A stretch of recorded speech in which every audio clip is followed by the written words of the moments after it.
চকুৰে আছুতীয়া বাটেৰে শুকুলাই জাক দাৱৰ নামে মই চমকো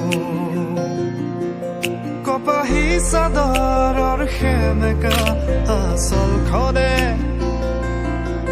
মাতে আউসীত জোনাককে মই চমকো